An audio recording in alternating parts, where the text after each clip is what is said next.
शक्तीपीठ मार्गाच्या भूसंपादनाला मंत्रिमंडळ बैठकीत मान्यता। कोल्हापुरात शेतकऱ्यांच्या विरोधानंतर थांबवलं होतं भूसंपादन, तर सोलापूरच्या बार्शीमध्ये महामार्गाच्या मोजणीला शेतकऱ्यांचा विरोध।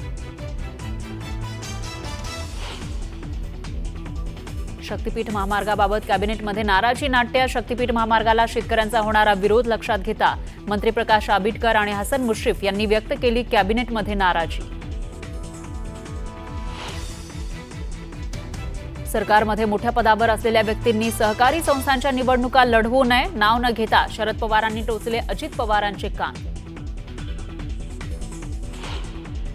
लहान मुलांवर हिंदी भाषा सक्तीचं ओझं नको, तर हिंदी भाषा शिकणं महत्त्वाचं। तिसऱ्या भाषा सक्तीच्या मुद्द्यावर शरद पवारांचं मोठं विधान।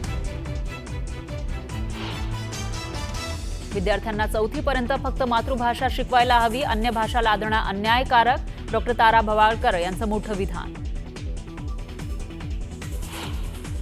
हिंदीच्या मुद्द्यावरून शिक्षण मंत्री दादा भुसे घेणार राज ठाकरेंची भेट। राज ठाकरेंच्या भेटीची भुसेंनी मागितली वेळ। हिंदी भाषा संदर्भात राज ठाकरेंना सरकारची भूमिका समजावून सांगणार। राज्यात आजपासून ई कॅबिनेट प्रणालीला सुरुवात। सर्व मंत्र्यांना बैठकीत आयपॅडचं वाटप। पेपरलेस मंत्रिमंडळ बैठकीसाठी मुख्यमंत्री होते आग्रही।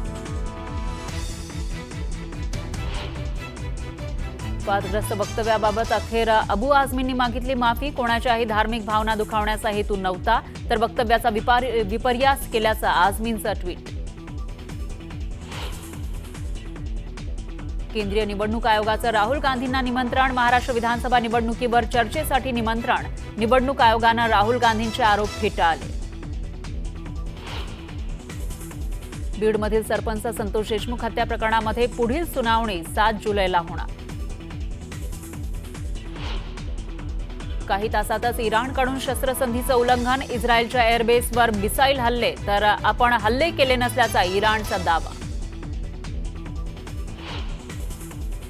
आणि इराणकडून शस्त्रसंधीचं उल्लंघन, अमेरिकेचे राष्ट्राध्यक्ष डोनाल्ड ट्रम्प यांनी व्यक्त केली नाराजी।